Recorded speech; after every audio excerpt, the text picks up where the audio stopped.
आज मी तुम्हाला सांगणार आहे केरळमधल्या त्या खुनाची संपूर्ण कहाणी, जिथे 59 वर्षांच्या आयटी प्रोफेशनलने आपल्या पत्नीला इतक्या निर्दयपणे ठार मारलं की पोलीसही थक्क झाले। या व्हिडिओमध्ये तुम्ही जाणून घ्याल की त्याने महिन्यांपूर्वी खुनाची योजना कशी आखली, मिरची स्प्रे आणि टॉवेलचा वापर करून पत्नीचा गळा कसा आवळला आणि मृतदेहासोबत पूर्ण दिवस कसा घालवला, नंतर रात्री तिला खोल दरीत फेकून कसा आला। पण सर्वात रोचक गोष्ट म्हणजे तो फोन, जो बाहेर काढण्यासाठी गोताखोरांनी जीव धोक्यात घातला, कारण त्यातच लपलेले होते त्या खुनीचे ते गुपित, ज्यांनी संपूर्ण केस उकलून टाकला। गोताखोरांनी जेव्हा 60 फूट खोल मोठ्या तलावातून एक मोबाईल फोन बाहेर काढला, तेव्हा ते एकमेकांना मिठी मारून आनंदाने ओरडले। हा काही साधा फोन नव्हता। या फोनने केरळ पोलिसांना एक मोठं रहस्य सोडवायला मदत केली, त्या करोडपती महिलेच्या खुनाचं रहस्य, जिला तिच्या नव्याने दरीत खाली फेकून दिलं होतं। तुम्ही स्क्रीनवर जी दरी पाहत आहात, तिथूनच पोलिसांनी महिलेचा मृतदेह बाहेर काढला। ही तीच महिला होती, जिच्या फोनचा शोध घेण्यासाठी गोताखोरांनी थंड पाण्यानं भरलेल्या तलावात उतरून 60 फूट खोलवर जाऊन मेहनत घेतली, कारण त्या फोनमध्येच त्या खुनीचे गड्ड रहस्य दडलेले असू शकत होते, तोच खुनी ज्याने करोडपती पत्नीला डोंगरावरून खाली फेकून दिलं होतं। ती दरी इतकी खोल होती की पोलिसांना आधी खाली उतरावं लागलं आणि मग तलावाच्या आत तपास सुरू करावा लागला। शेवटी या पडद्यामागची खरी कहाणी काय होती, चला सविस्तर जाणून घेऊ। तुम्ही जो तलाव पाहत आहात, तो जवळपास 1.5 एकर क्षेत्रात पसरलेला आहे, आणि ती दरी, जिथून महिलेला खाली फेकलं गेलं, इतकी खोल होती की तिथं काही सापडणं जवळजवळ अशक्य होतं। जिचा खून झाला तिचं नाव आहे जैसी, आणि ज्या व्यक्तीने तिला मारलं तो म्हणजे तिचाच नवरा सॅम। दोघांचे फोटो तुम्ही स्क्रीनवर पाहू शकता। जैसी वयाने 49 वर्षांची होती आणि सॅम 59 वर्षांचा।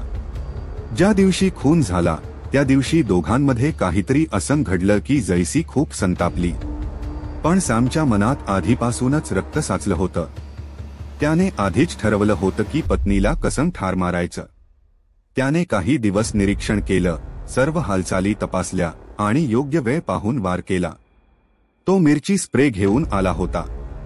जैसी जेव्हा घराच्या लिव्हिंग रूममध्ये होती, तेव्हा सॅम तिच्या मागे धावला। जैसी कसाबसा स्वतःला वाचवत आपल्या खोलीकडे धावली, पण सॅमने तिला मागून पकडलं आणि तिच्या डोळ्यात मिरची स्प्रे फवारलं। हे सगळं तिथे असलेली आणखी एक व्यक्ती पाहत होती, पण ती कोण होती हे आपण पुढे जाणून घेऊ।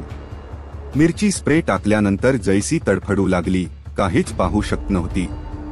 सॅमला माहिती होतं की जर त्याने हातांनी गळा आवळला तर फिंगरप्रिंट्स राहतील आणि पोलीस त्याला पकडतील, म्हणून त्याने अंघोळीच्या टॉवेलने पत्नीचा गळा आवळून तिला ठार केलं। खुनानंतर सॅमने दिवसभर त्या खोलीत मृतदेहासोबत वेळ घालवला, आंघोळ केली, जेवला, टीव्ही पाहिला, जणू काही घडलंच नाही। रात्री जेव्हा सगळीकडे शांतता होती, त्याने पत्नीचा मृतदेह खोलीतून ओढून आपली निळी कारच्या डिकीत ठेवला आणि दरीच्या काठावर जाऊन खाली फेकून दिला। ही जागा त्याने आधीच ठरवली होती, कारण त्याला माहित होतं की रात्री तिथे कोणीही येत नाही। यानंतर तो घरी परत आला आणि पुढच्या पावलांची योजना करू लागला। आता या दोघांचा भूतकाळ पाहूया। ही कहाणी जितकी वेदनादायी आहे तितकीच धक्कादायक देखील आहे। सॅम, वय 59, एक आयटी प्रोफेशनल होता। त्याला स्त्रियांबद्दल आकर्षण होतं आणि त्याचे अनेक संबंध होते। त्याच पहिलं लग्न झालं होतं, पण तो त्या नात्याला कंटाळला। नंतर तो केरळमध्ये स्थायिक झाला। 1990च्या सुमारास त्याची भेट झाली जैसीशी, तीच महिला जी आता मृत आहे।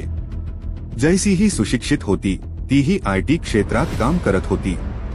दोघांमध्ये ओळख वाढली आणि ती प्रेमात बदलली। जैसीला सॅमशी लग्न करायचं होतं, पण सॅम आधीच विवाहित होता। तरीही 1994 मध्ये जेव्हा सॅमच्या पहिल्या पत्नीला मूल झालं, त्याच दिवशी त्याने जैसीशी दुसरं लग्न केलं। हे लग्न ना नोंदणीकृत होतं, ना कुटुंबाला माहिती होतं। दोघं नंतर मिडल ईस्टमध्ये, सौदी अरेबियाला गेले। तिथून त्यांनी बरेच पैसे कमावले, पण तिथे त्यांच्या नात्यात ताण निर्माण झाला। मुलांनी नंतर सांगितलं की सौदीत राहतानाच सॅम अनेक महिलांमध्ये रस घेऊ लागला, त्यामुळे नवरा बायकोत भांडणं वाढत गेली। मुलांच्या भविष्यासाठी ते केरळला परतले। तिथं त्यांनी एक सुंदर 2 मजली बंगला बांधला, ज्यामध्ये जैसीचा आर्थिक वाटा अधिक होता. पण सॅमच्या सवयी बदलल्या नाही. तो दररोज वेगवेगळ्या स्त्रियांना घरात आणू लागला. जैसी वैतागली आणि तिने सॅमपासून घटस्फोट घेण्याचा निर्णय घेतला. मूल तेव्हा मोठी झाली होती आणि वडिलांच्या वागणुकीला समजू लागली होती. ती परदेशी गेली शिक्षण आणि करिअरसाठी, तर जैसी आणि सॅममध्ये घटस्फोटाचा केस कोर्टात चालू झाला. 2015 मध्ये न्यायालयाने जैसीच्या बाजूने निकाल दिला. न्यायालयाने मान्य केलं की घर बांधण्यात जैसीचा वाटा अधिक होता, म्हणून तिला घरातून काढून टाकता येणार नाही. हीच गोष्ट सॅमला सर्वात जास्त टोचली. आता तो आपल्या एक्स-वाईफ सोबत त्याच घरात राहत होता, पण मनात द्वेष आणि संताप भरलेला. त्याने ठरवलं की जैसीला संपवायचंच. आता पाहूया सॅमचं परदेशातील आयुष्य. 3ही मुलं परदेशात स्थिरावल्यानंतर 59 वर्षांच्या सॅमने टुरिझममध्ये शिक्षण घेण्यासाठी एका विद्यापीठात प्रवेश घेतला. तिथे त्याची ओळख एका इराणी मुलीशी झाली. सॅमने कॉलेजमध्ये सगळ्यांना सांगितलं की तो सिंगल आहे आणि लाईफ पार्टनर शोधतोय. दोघांची मैत्री पटकन जवळीक झाली. ती मुलगी त्याच्या घरी येऊ जाऊ लागली. हळूहळू सॅमने शिक्षण सोडलं आणि त्या मुलीसोबत राहू लागला. ती मुलगी अनेकदा घराच्या पहिल्या मजल्यावर राहत असे, तर जैसी ग्राउंड फ्लोअरवर. पती पत्नीमध्ये संवाद पूर्णतः संपला होता.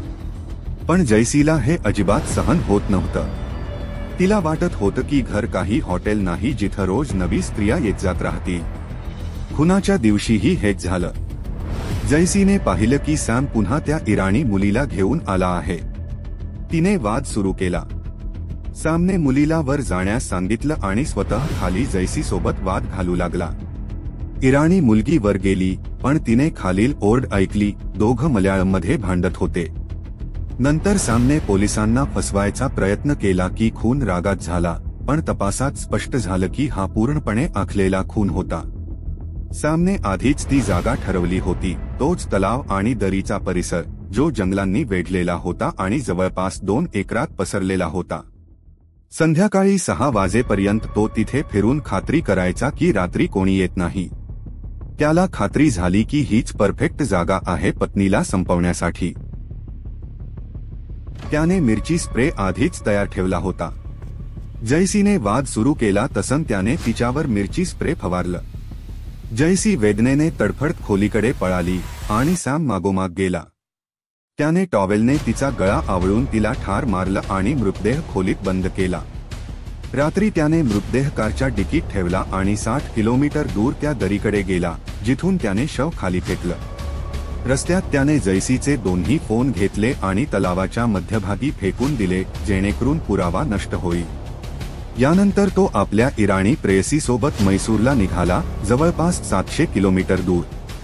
दरम्यान परदेशात असलेल्या मुलांना काळजी वाटू लागली. ते सतत आईला फोन करत राहिले, पण फोन बंद होता. त्यांना संशय आला की काहीतरी चुकतंय. भीतीपोटी त्यांनी परदेशातूनच केरळ पोलिसांना फोन केला आणि म्हणाले, कृपया आमच्या घरी जाऊन पहा, आई ठीक आहे का. पोलीस जेव्हा घरात गेले तेव्हा दरवाजा बंद होता. त्यांनी सॅमशी संपर्क साधायचा प्रयत्न केला, पण त्याने फोन उचलला नाही. कॉल डेटा आणि लोकेशन ट्रॅकिंगच्या मदतीने पोलिसांनी सॅमला मैसूरमधून अटक केली, त्याच्या इराणी प्रेयसीसह. चौकशीत सॅम कोसळला आणि सगळं कबूल केलं. हो, मी माझ्या पत्नीला मारलं आणि दरीत फेकून दिलं. फोनही तलावात फेकले. यानंतर गोताखोरांनी अनेक दिवस प्रयत्न केला आणि अखेर 60 फूट खोलवरून तो फोन बाहेर काढला. फोन मिळाल्यावर पोलीस आणि डायव्हर्सच्या आनंदाला पारावार उरला नाही. फोन रेडमी कंपनीचा होता. त्यातील डेटामधून अनेक महत्त्वाचे पुरावे समोर आले, ज्यात हेही उघड झालं की सॅम आपल्या मुलांनाही इजा पोहोचवायची योजना आखत होता. त्याचा उद्देश स्पष्ट होता, पत्नी आणि मुलं वाटेतून नाहीशी झाली की घर, संपत्ती आणि पैसा सगळं त्याचं होईल. तो आपल्याच मर्जीने, कोणत्याही बंधनाशिवाय जगू शकेल. पण मुलांच्या आईबद्दलची चिंता आणि एक फोन कॉल यांनी सॅमच्या परफेक्ट क्राईमची कहाणी तिथेच संपवली. आजही पोलीस तपास करत आहेत. जैसीच्या कुटुंबाचं म्हणणं आहे की सॅमचे मिडल ईस्टमध्ये अनेक स्त्रियांशी संबंध होते, इराण, तुर्की, सौदी अरेबियापर्यंत. त्यांना शंका आहे की तो आंतरराष्ट्रीय स्तरावर इतर गुन्ह्यांमध्येही सामील असू शकतो। जेव्हा सॅमला विचारलं गेलं की त्याने असं का केलं, तेव्हा तो म्हणाला, मी कोर्टात आधीच केस हरलो होतो। मला जैसीला घरातून बाहेर काढायचं होतं, पण न्यायाधीशांनी तिला अर्धी मालमत्ता दिली। जर केस पुढे चालला असता तर मला त्या बाईला एलिमनी द्यावी लागली असती, जिला मी अजिबात पसंत करत नव्हतो। म्हणून मी तिला संपवायचं ठरवलं। त्याच्या डोळ्यात पश्चात्ताप नव्हता, फक्त थंड गणना होती। एक विकृत कामुक म्हातारा ज्याने स्वतःच्या स्वार्थ आणि वासनेपायी आपल्या पत्नीचा खून केला। हीच होती केरळमधल्या त्या रहस्यमय खुनाची कहाणी, जिथं एका फोनने खुनीचा राज उघड केला।